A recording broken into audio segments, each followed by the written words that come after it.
नमस्कार बंधुओं, आप सभी का स्वागत है हरिभजन में।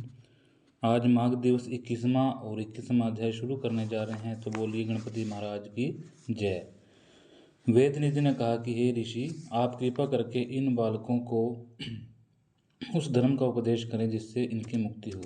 आप समर्थ हैं और इस कार्य में इनकी सहायता कर सकते हैं। लोमस जी बोले, इन बालकों की मुक्ति का साधन माघ स्नान ही है। यह मेरे साथ माघ स्नान करें, निश्चय ही इनकी मुक्ति होगी। इससे अच्छा दूसरा कोई उपाय नहीं है।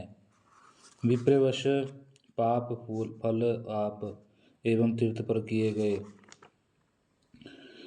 पापों को नष्ट करने वाले की शक्ति माघ स्नान से ही निहित है। तीर्थ पर किया गया माघ स्नान 7 जन्म तक पापों को नष्ट कर देता है। मुनिजनों का कहना है कि सभी पाप जिनका कोई प्रायश्चित नहीं दिखाई देता, वे माघ स्नान के द्वारा ही नष्ट हो जाते हैं। माघ मास को ज्ञानी जन पवित्रतम मास कहते हैं और मानते भी हैं। इस मास में स्नान करने से निश्चय ही मोक्ष प्राप्त होता है। हिमालय के पर्वत शिखर वाले तीर्थ पर माघ स्नान का फल अतिथ्य होता है। अच्छेद में माघ स्नान स्वर्ग दिलाता है। बद्री वन में स्नान से मोक्ष होता है। नर्मदा के जल से माघ स्नान करने से पाप एवं दुखों का नाश होता है और शिव लोक प्राप्त होता है। यमुना में किया गया माघ स्नान पाप मुक्त करके सूर्य लोक में पहुंचाने वाला है। सरस्वती में स्नान करने से अधनाश होता है और ब्रह्मलोक की प्राप्ति होती है। विशाखा का माघ स्नान आवागमन से मुक्त करने वाला है। श्री गंगा जी के माघ स्नान विष्णु लोक प्रतिष्ठा श्रेष्ठ साधन है। तृप्ति, सरयू, गंडक, सिंधु, चंद्रभागा, कोशकी, गोदावरी, भीमा, पयोष्णा, कृष्णवाणी का, कावेरी, तुंगभद्र आदि समुद्र में जाने वाली नदियों में माघ स्नान वाले पाप रहित होकर स्वर्ग को पाता है। नैमिष में स्नान से विष्णु लोक, पुष्कर में स्नान से ब्रह्मलोक प्राप्त होता है।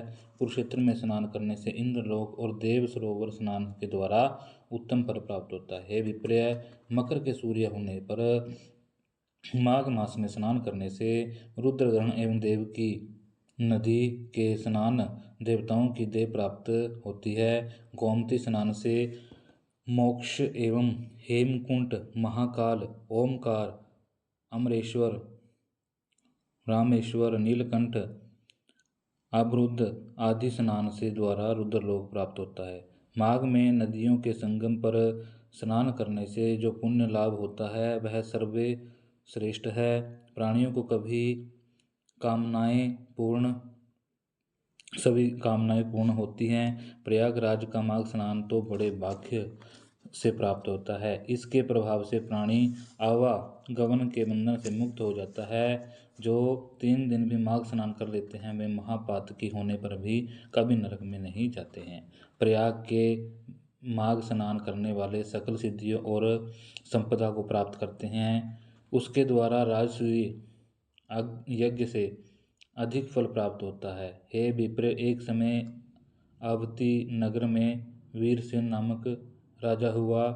उसने नर्मदा के तट पर राजसूय यज्ञ किया और 16 अश्वमेध यज्ञ किए। उसने बहुत सा सोना और अन्न दान किया। उसने सहस्रों गो ब्राह्मणों को दान दी। उसने ही राज्य में समस्त धर्म सेता यज्ञ भद्र के नाम के एक मूर्ख दुराचार ब्राह्मण था। वह कुलहीन था और खेती करता था। कुछ दिनों बाद जब उसका मन खेती में ना लगा तो वह आलस ही बनकर घर में पड़े रहने लगा।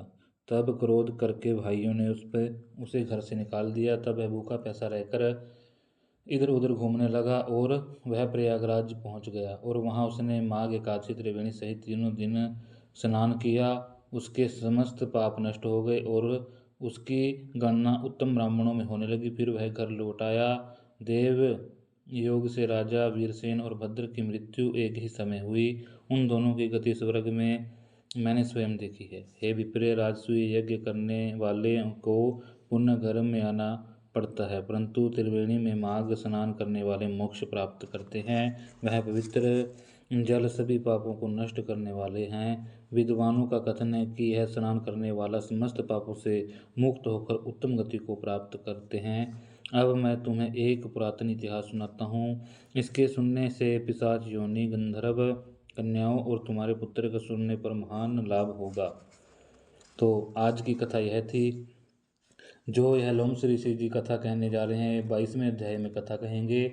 आगे आपको 22वें दिवस और 22वें अध्याय की कथा कहेंगे, तो बने रहिएगा हरि भजन के साथ। आज के लिए इतना ही।